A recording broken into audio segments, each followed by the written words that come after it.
What's going on, guys? It's Fantasy Stock Exchange here, and today we're bringing you another installment of the Dynasty Decision Series we do over here at the Fantasy Stock Exchange YouTube channel. And we had briefly mentioned that this was going to be our last one, but then you guys just showed an outpouring of support. You guys want this series to stay, and we're for the people. We're going to keep this series intact, ready to roll. With that being said, before we get into it, Corey, how you doing today? Yeah, I'm doing good. You talked about it already. Like, everybody sends us, and mostly you, they reach out to you more because you're more approachable, but they send us constant questions about their dynasty leagues, their trades, their rookie drafts, whatever the case is. And we'll keep this series going as long as you guys want it. If you want us to go into July, we'll go into July. If you only want us to do, 2 more of these and start getting heavily into redraft content, then that works as well. Whatever you guys want to do, we're more than happy to oblige that. But I'm doing good. I'm ready to get into this. And if you guys enjoy this video at any point, make sure you guys like, comment, subscribe, join the Discord. If you want some of your stuff featured on here, you can DM us on Discord or on Twitter, and we will feature you on an upcoming episode. Absolutely. So before we get into it, though, can I hit the intro?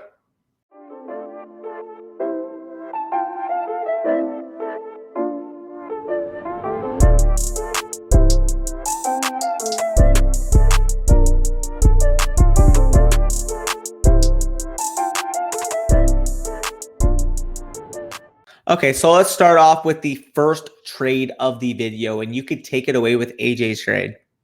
Yeah, so AJ on the left side is Ginger Ale 36, and you can see this is a 1 quarterback league. If this were a super flex league, this would not be a close trade. Josh Allen would be probably the best asset in this trade, close with Christian McCaffrey, and that side would win by a landslide. But this is a 1 quarterback league that he's in, so that makes it a lot closer, obviously, because Josh Allen doesn't have quite the same amount of value in a 1 quarterback league that he would a super flex league. But when you look at this trade, you can break it down a number of ways. The easiest way that I can break down this trade is that the 3 of the 4 best assets in this trade come on AJ's side, and that's why I lean to his side. So how would you go about breaking down this trade and breaking it up into smaller parts?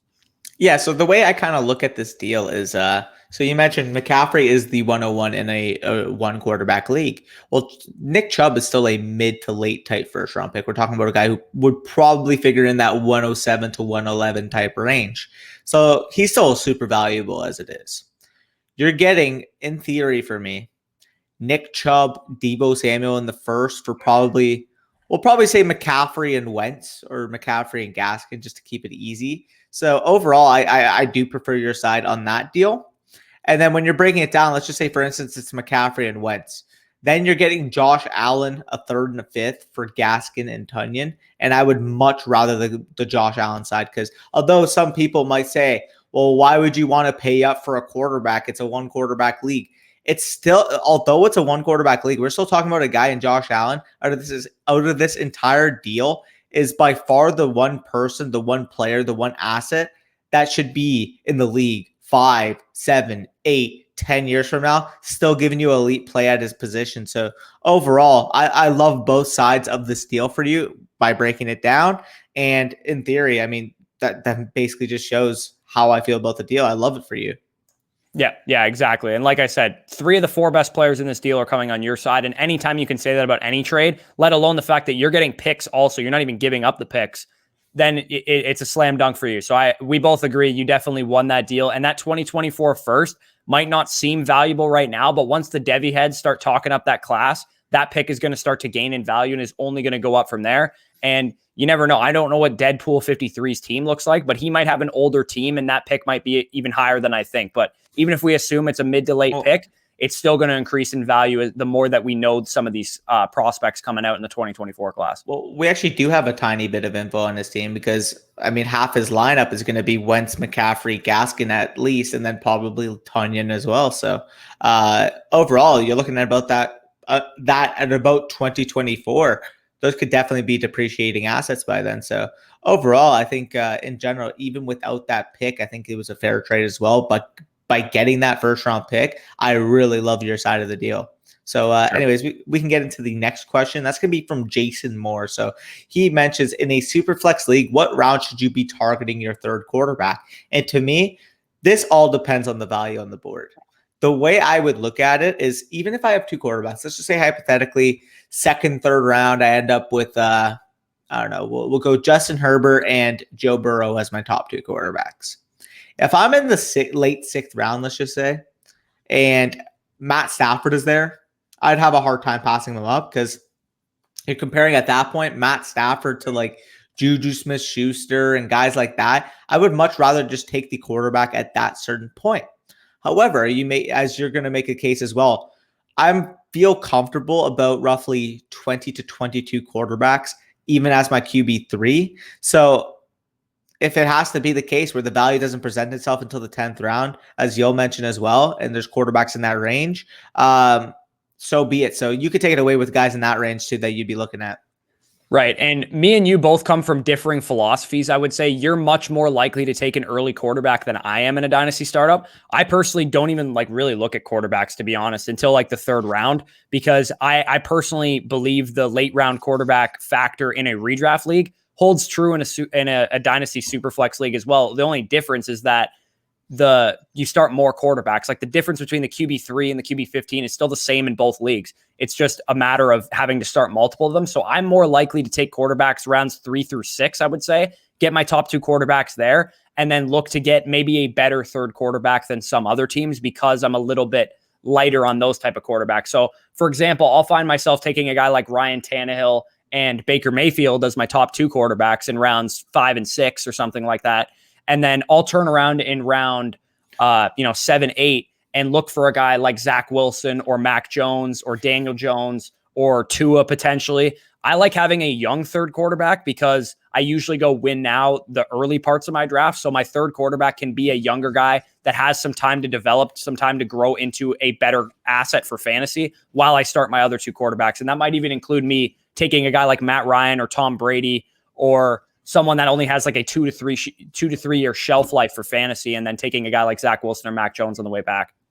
Yeah, I mean, that is fair. So overall, to answer that question, the high end range of your 3rd quarterback should probably be in that 6th round. The lower end range, when you're feeling comfortable, again, you mentioned guys like Mac Jones, guys like Jameis Winston, would probably be about around the 10th round. So anywhere in between there, pending the value that is on the board, is when you should be getting your 3rd quarterback. Unless, of course, you just want to be like me and stack a bunch and just trade them off. So right. And I think the easiest way to decide when you should take your 3rd quarterback too is look at the other positions on the board. If the main tight ends are off the board, right? The top 3, and then the young guys like Mark Andrews, TJ Hawkinson, Kyle Pitts, when that tier is off the board, and when you look at running backs and it's pretty much dried up and all you're looking at is, Melvin Gordon and stuff on the board. And then wide receiver wise, you're looking more at like Juju Smith-Schuster, Will Fuller types. You're not in the Deebo Samuel range, the Jerry Jeudy's or anything like that. That's when you could start really looking at your 3rd quarterback. And I would say that's probably when appropriate value is lined up. If a guy like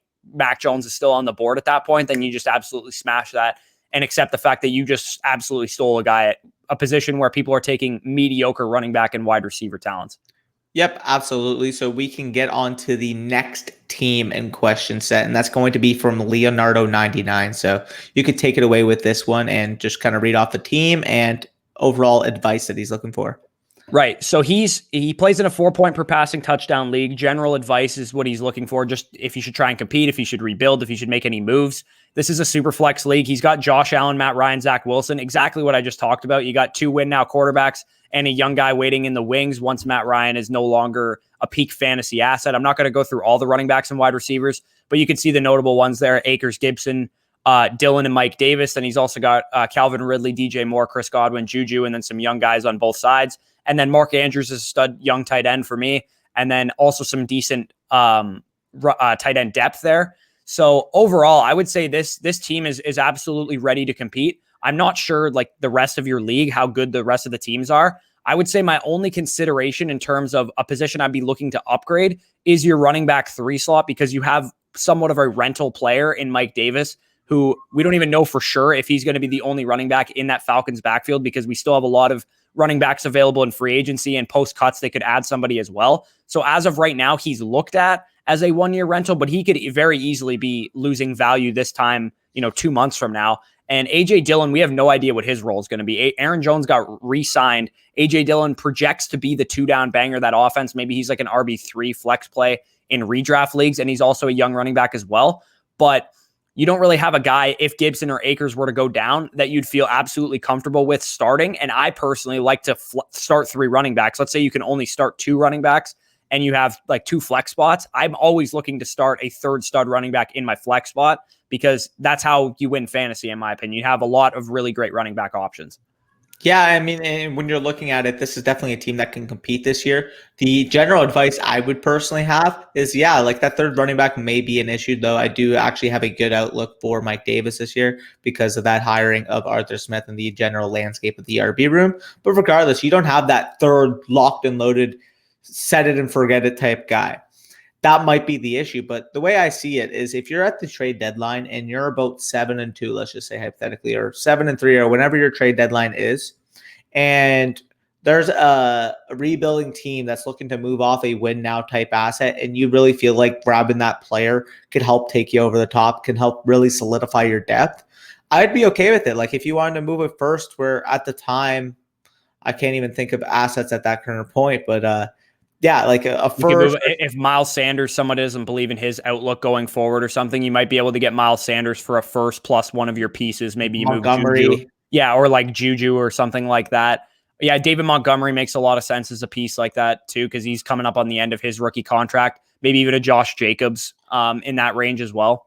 Yeah, no, definitely. So one of those guys could really help solidify your team. But overall, I just play it by ear and kind of see what happens. So right, I wouldn't be looking to make any huge moves though. I think you're in a good position throughout every position on your team. You have a very well balanced team. The only issue that you could run into is RB3, and I would say don't force it. If you can't find a good deal, just go into the season, try and compete. I think you can absolutely compete this year. You're definitely looking at a situation that you're a top 5 team in your league. I haven't seen the other teams, but I would assume you're a top 5 team in the league. And anytime you're a top 5 team in your league, you can win the championship.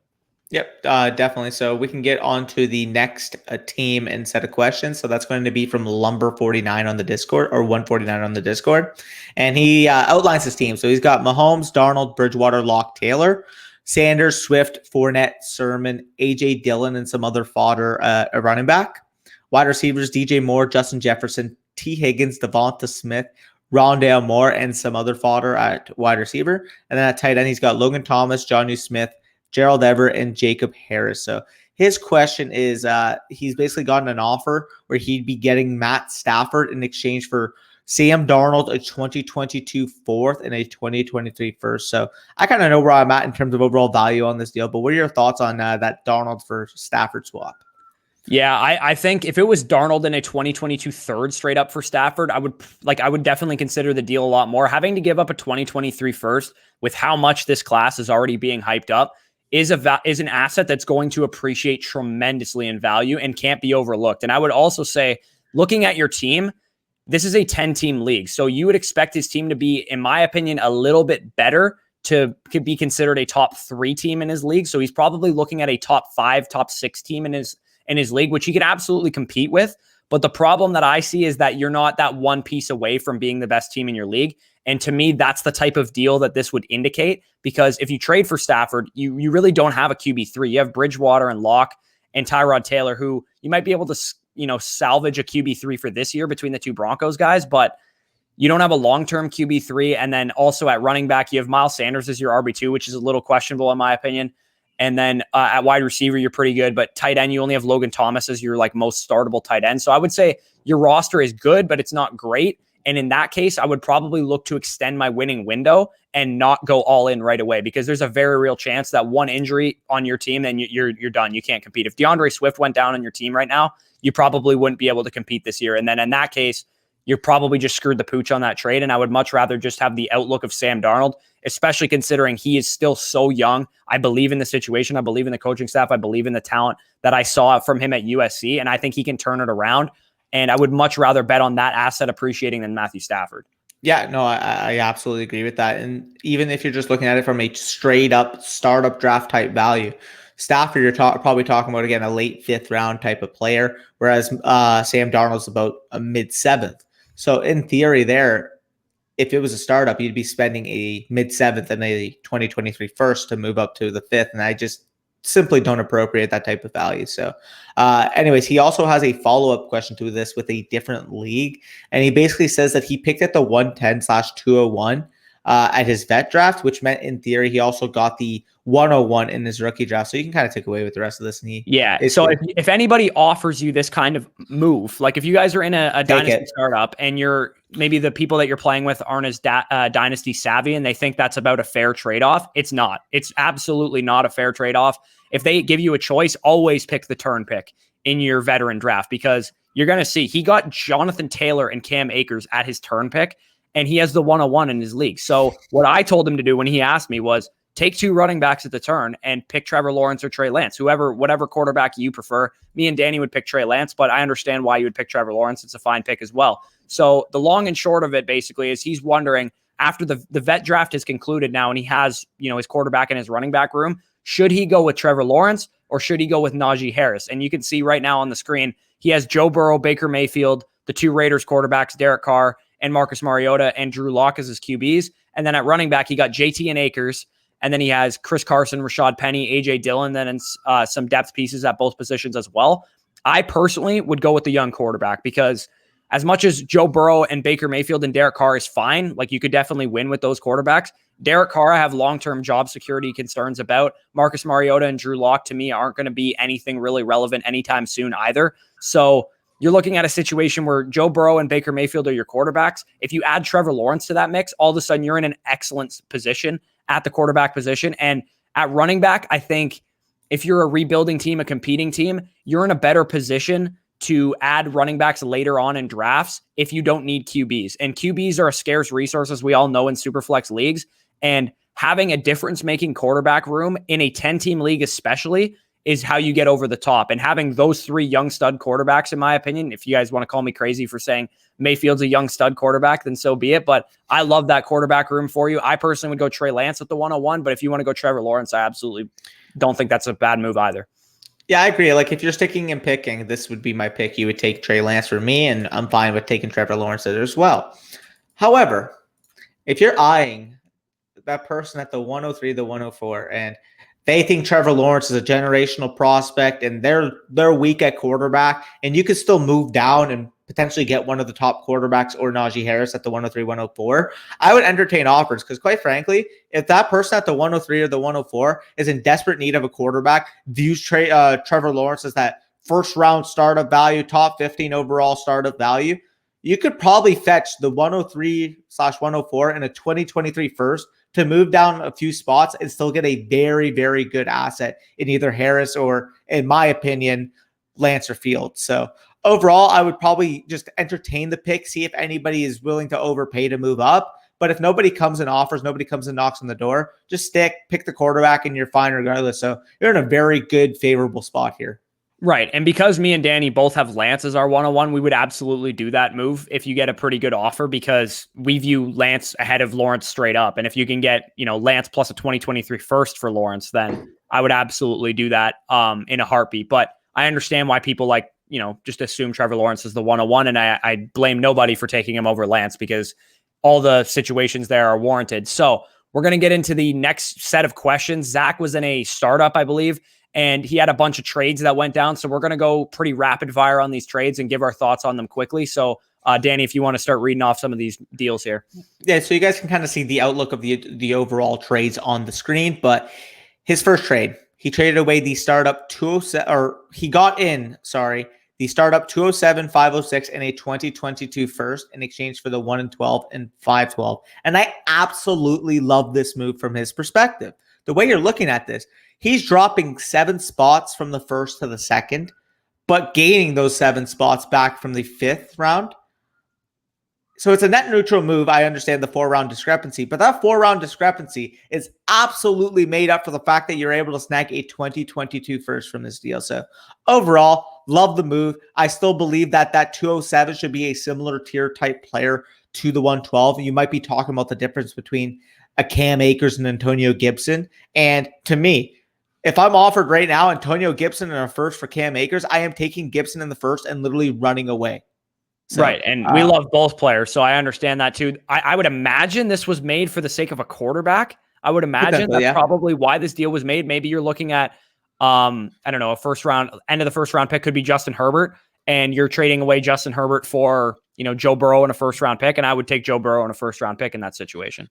Yeah, no, I fully agree. So overall, we both love that deal for you. Now we can look at the second deal, and to me, this is a very trade overall valuation. I would probably actually let me go through the trade before I say anything. So he got in Damian Harris and he gave out Debo Samuel. And if you're looking at face value, I would probably slightly prefer Debo. You're talking about probably an 8th round startup to a 10th rounder in Damian Harris. However, if you needed a running back, and we're going to see his team in a second, Harris is going to be his RB4 locked and loaded, which, given his receiving core, as you'll see, will be a very good pickup. I don't mind the move at all. Debo Samuel is a very good, very fine wide receiver 2-3 type player, but locking in, securing that RB3, who's still young, 24, should be the lead back on the Patriots. I'm fine with giving up this type of value for Harris. Right. And as you mentioned, he's got Chris Godwin, A.J. Brown, and Justin Jefferson as his top 3 receivers. So giving up Debo Samuel, yeah, it hurts to have some, or it's nice to have some young depth like that. But you have 3 studs at the position. You still have Adam Thielen, who's going to be a solid depth piece for you. You have a little bit more question marks after Adam Thielen, which is where Debo Samuel would be helpful. But you had more question marks after J.K. Dobbins as your RB3 to your RB4 than you did at wide receiver. So I definitely like the move. For you, I think Damian Harris made your team better, and that's really all you're looking for out of these trades. So you probably lost this trade, I would say, from a value perspective, but it made your team better, which is what you're looking for. Yep, for sure. So we can get on to the next deal. And we've been very optimistic about the first 2. And while I love J.K. Dobbins, I just thought that this was too high of a price to pay. So he ended up getting J.K. Dobbins in a 2023 2 in exchange for Wayne Gallman, 2 2022 first and a 2023 first. So it's a little bit too high for me. As much as I love J.K. Dobbins, as much as I believe in the talent here, I feel like at the very minimum, you probably could have avoided that 2023 swap of the first and the second, where if we're looking at J.K. Dobbins for Gallman and 2 first, that would probably be a little bit more feasible in my opinion. But giving up the 3 first was just a little bit too much in my opinion, or for me. Yeah, and I absolutely, like you just said, I would have absolutely done this deal if it was 2022 first, Wayne Gallman for J.K. Dobbins straight up. I would have done that deal in a heartbeat.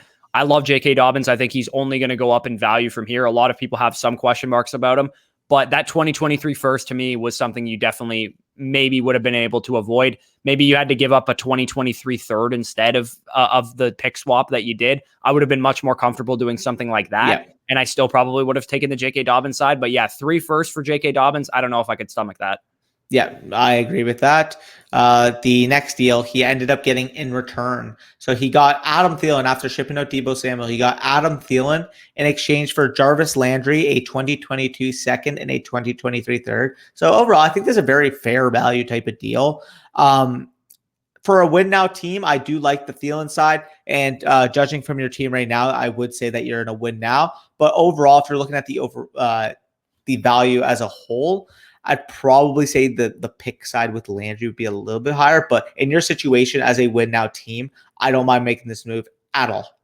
Yeah, see, I personally would take the Landry side in both a rebuilding and a contender situation. And the reason is because this is nothing against Adam Thielen. I am a little lower on Adam Thielen than probably some people are going to be. I think Jarvis Landry is going to be a lot better than a lot of people think. I think Jarvis Landry is going to be borderline as good as Adam Thielen this year. And he's younger. He's a couple of years younger than him. And you get 2 picks, a 2022 second and a 2023 third. So I would take the Landry side by a pretty fair margin there. That's fair. Yeah, it's a little closer for me, but I do agree overall value does point to Landry in the picks. And finally, we're going to get back to praising you because the fact that you pulled this off, we just got to give you a big old congrats because you're able to reel in Najee Harris for Joe Mixon in a 2022 second. Just yeah, clap it out. That's a fantastic move. See, we've already talked about Joe Mixon. You guys can watch more information on that bust video. I'm sure it'll either be in the description or it'll be recently on the channel. But Mixon's got a lot of question marks. And if we're comparing the situation here, Harris gets handpicked by the Steelers, one of the best well-run organizations in the entire league, steps into a situation where we've seen when they were with Le'Veon Bell, even with James Conner, this is a team that's typically given their top running back and a guy as talented as Najee Harris 70-75% opportunity share every single year. And third, He's a much better pass catcher than Mixon will ever be. He's a much better touchdown scorer than Mixon will ever be. And he's on a team that I trust to fix their offensive line issues more so than the Cincinnati Bengals organization. This is a guy I'm viewing as a late second, early third round type startup pick, and Mixon's more so a late fourth round pick. So if you're looking at startup value alone, you gave up a late fourth round pick to move up to that 2-3 turn. I absolutely love what you're able to do here. I know you have a similar thought, so take it away. Yeah, and I mean, Joe Mixon is actually younger than people think. I would imagine. 24. How old do you think Joe Mixon is? 24. Yeah, he's only 24. So he is younger than people think, because you might be like, oh man, he was drafted in 2017. Najee Harris was drafted this year. You might be thinking Joe Mixon is 4 or 5 years older than Najee Harris. He's only like a year and a half older than him. So an age difference is not a big deal, but here's where it actually does count. Job security wise is where it counts, because Najee Harris was a first round pick this year. He's got at least 4, maybe 5 with the 5th year option years under the Steelers' control. Joe Mixon signed his contract extension last offseason, which means he's probably got 2 more years under his current contract. And I've talked about this before, but how often do we see running backs get to a third contract with the same team? I'd imagine after these 2 years, he's not on the Bengals anymore, especially if he slows down even the slightest bit, because that's just how quick teams move on from running backs nowadays. So I'd imagine that at least for the next couple years, and this year alone, I would prefer Najee Harris over Joe Mixon, let alone the next couple years with a year and a half younger and more team control in that situation. So just to give up a 2022 second to go upgrade from Mixon, who's like my RB, 17 in Dynasty, or RB 18 or something like that, to get to Najee Harris, who's like my RB 13, is a big time upgrade for me. Yeah, I agree. I mean, we're talking about it. It's not like we hate Mixon, but the value that the community has on him is just too much. So if you're looking at it, this probably should have been a 2022 first to be able to make this move. That would have been more fair, more digestible in an overall value standpoint. The fact that you're able to do it for a second, you made out with gangbusters. So anyways, we can get into the next team, and we're going to really keep this brief. You can actually keep this a brief. So take it away with Snakefarm. Yeah, so Snakefarm, he's a loyal listener, loyal part of the Discord. But I'm going to tell you this right now, Snakefarm, I got to stop giving you advice because your team is too damn good. He goes, I'm a top 3 team in the league, and you're going to see his team on the screen right now. He's got the best team in the league. I don't care what the other teams have on it. He has the best team in the league. He says, I have the best depth out of everybody. He's not kidding there. And he says, my next decision is going to be, what should I look to get out of Taylor? I think he's overvalued right now. So this is like a separate discussion that we can talk about real quick, but he's like, who on my team should I improve? Should I move to improve my longevity? I think his team already has great longevity as it is. So I might not even address that part of the question. I think you got 5 young running backs, and you have some great young receivers as well. A young quarterback. This is only a 1 quarterback league. So Lamar Jackson is his starting quarterback. He has Carson Wentz as his depth, and his tight end is George Kittle. So he's got longevity out the wazoo. He's got a great team right now to win. The real discussion to me about this question is, what should I do to get out of Jonathan Taylor? And to me, I'm not looking to get out of Jonathan Taylor, especially in your situation where you're ready to win right away. Why would you be looking to sell this guy? Because you're in a situation where Jonathan Taylor, Nick Chubb, J.K. Dobbins, DeAndre Swift, and Javonte Williams are your running backs. You can start only 3 of those guys in a single week, but imagine playing the matchups with that kind of Rolodex of running backs. That's just absurd to me. You can taxi squad Javonte Williams, for fuck's sakes. Like, legitimately, you don't even have to worry about the Denver backfield this year, because you have 4 elite running backs in Dynasty, and you're absolutely capable of winning now, even if Jonathan Taylor is a little bit overvalued. And I don't disagree with you that his value might be a little bit higher than it actually is perceived wise by the Dynasty community. At some point, you just got to bring home the hardware, and that's the point you're at right now. Just keep him and win the championship. Yeah, I absolutely agree, Snakefarm. Like, your team is absurd. You're going to win the championship if you just keep it intact. Don't overthink it. Don't sugarcoat it. Worst case scenario, if anything were to happen within the next 2 years, you have 2 2023 firsts to add to this freaking core. You are stacked. Don't worry about it. If you have any questions, you can DM us, because quite frankly, I don't really feel the need to even touch upon it more. You're going to win the championship. Anyways, we can get into the next one question. Last thing that I want to mention is, I would say, your receiving core, maybe you can improve your longevity there, but because you have those running backs and you only have 1 flex spot in your league, even if you were to acquire another receiver that you could start, you got to be sitting one of Godwin, Michael Thomas, and CeeDee Lamb every week anyways, because you got to start some of these running backs every week. So to me, just leave your team as it is. You can win the championship with this team pretty easily, in my opinion. Absolutely. So we can get into the next team or actually, it's not even a team. It's a question from Kyrophantom in the Discord, a very active member in the Discord. He asks basically, when having the final picks in a Dynasty 12-man Superflex, is Russ worth a first-round pick? And if not, would you consider him the turn point of fading a QB first round and just go for strictly amazing running back value? I'll go straight now. I don't have Russ as a first round pick. You guys would have saw our dynasty quarterback rankings. He's more so in that back end quarterback one range, which is a guy that I wouldn't take in the first round. I probably wouldn't even take him in the early to mid second round. Russ to me is probably a second, third round value on that turn. So that's not where I value him. In terms of stacking running back value, absolutely. Am I taking Dalvin Cook, Jonathan Taylor, Cam Akers, guys like that on the turn, Antonio Gibson ahead of Russell Wilson?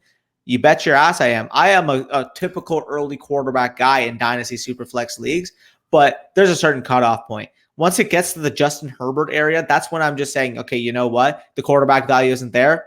You got to adjust on the fly. Boom. Running back on that turn. Yeah, real quick. The guys that I would take in the first round of a Dynasty Superflex startup are Patrick Mahomes, Josh Allen, Lamar Jackson, Dak Prescott, and Kyler Murray. That's the end of the list for me. I usually see 7 or 8 guys go in the first round. At quarterback. Usually you see Justin Herbert go in the first round. If we didn't have this Deshaun Watson situation, he'd be going in the first round. Joe Burrow sometimes even sneaks up there. I've seen Trevor Lawrence go in the first round as well, and Russell Wilson go in the first round. So anybody that I just named that's not that's after Kyler Murray, who I said was the last guy that I would take in the first round, or Dak Prescott, Lamar Jackson, and Josh Allen and Patrick Mahomes, I wouldn't take any of those guys in the first round. I am a guy that fades quarterback, as I've already talked about in this video. So I would absolutely take up the stick and pick the amazing running back value that you're going to get at the end of the first round, which is usually guys like Alvin Kamara and Dalvin Cook and Derrick Henry, and sometimes even the young guys like you mentioned, Jonathan Taylor, Cam Akers, Antonio Gibson. I would much rather stick and pick those guys than reach on a guy like Russell Wilson, who I don't even consider a second round pick. I wouldn't pick him until the third round personally. Yep, I agree with that. So we can end off with the final quote unquote dilemma of the video, and that's going to be from Bailey. So Bailey from the Discord, he said, so we'll go over his picks real quick, and then we'll go over his team. You guys actually should be able to see the team.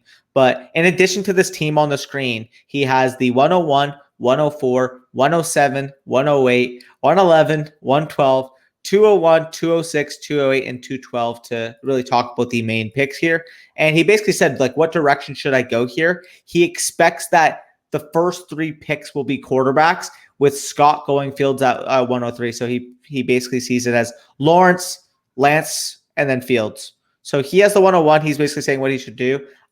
It has to be a quarterback. I know you mentioned Lawrence in your message. I personally would go Fields, but if you feel or not Fields, I personally would go Lance. But if you're more comfortable getting Lawrence there, Lawrence or Lance, take either one of them at 101. Given this team, say to the team, you only really have Kyler Murray as the only starting, even backup, to be honest, caliber quarterback on your roster.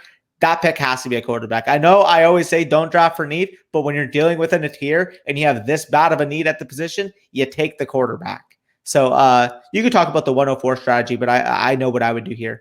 So what I would do is also take another quarterback personally. Unless Najee Harris is on the board for me, I would pick another quarterback because, as you mentioned, he has Kyler Murray on his team as his one quarterback that is the stud. The rest of his guys are fodder. They're backups and Chad Henne quarterbacks. They're like Chad Henne, Mason Rudolph. Like these guys are nothing to me. So I would secure my my third quarterback right there if Trey Lance is available, and only if Trey Lance is available. Because if you're going to go Trevor Lawrence at 101, you can get Trey Lance at 104. He's our 101. So if that to me is a value break off at that point, and I would take Trey Lance at 104 or Justin Fields if he was there.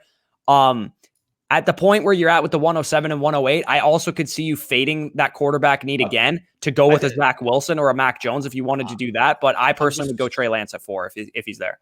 Yeah, I was about to say, I'm just going to quickly mention that he did say he expects 3 quarterbacks to go off with the first 3 picks. So I'm assuming that's going to be Lawrence, Lance, Fields. Now, if Lance is off the board at 104, what are you considering there? Are you going with a Zach Wilson, or are you just going to go with Najee Harris or Kyle Pitts because it's a 1.5 tight end premium? Yeah, in a tight end premium, it would be between Harris and Pitts for me. I would personally go with Najee Harris based on his current roster. He's got Swift and Dobbins, which 2 young running backs that can help him compete right away. Honestly, I think that's a great move to go and get Najee Harris there, because typically in a rebuild, you want to be doing your running backs last. But to me, that is a value break off for Najee Harris for me. But I also wouldn't blame him going Kyle Pitts because he doesn't really have a great tight end situation either. Absolutely. So you mentioned that 107, 108. I know you're going to get into it. Sorry for cutting you off, but there's two type of ideas here. I'm sure you're kind of similar. At this 107, 108, I'm looking at two of Javonte Williams, Jamar Chase, and Zach Wilson, assuming, of course, Kyle Pitts is off the board. Or ETN if he's there too. Or ETN is actually a good one as well. So I'm just assuming, say, Pitts and ETN go 105, 106. In that scenario, I would take two of those guys I mentioned, or see what type of trade value you can get on the market. You could probably get a deal centered around maybe a couple veterans. Maybe you can get, I don't even know. You off should my be head. able to get a stud wide receiver with that pick. Yeah. For example, in our league, in one of our leagues, I moved the 106, I moved Amari Cooper for the 106. So you might be able to get a veteran like that, like a Chris Godwin, a Mike Evans, a Michael Thomas, and Amari Cooper, maybe a Terry McLaurin or something like that. If you wanted to do that, move that 107 pick for, Chris Godwin or something like that, you could probably pull that off. And I think that would be a great deal as well. If you don't want to select, let's say you're not as high on Javonte Williams or Zach Wilson or something like that, you could definitely make that kind of move. Yep, absolutely. Same thing with the 108. Those back-to-back. You could either take a rookie and trade the other, take two rookies, or even trade both picks. In all honesty, you have flexibility here to really be able to control the outlook of this draft for your league. So that's the best thing. Let me just quickly go on a little bit of a, not rant, but when you own 6, 7 picks in a rookie draft, you dictate the value here.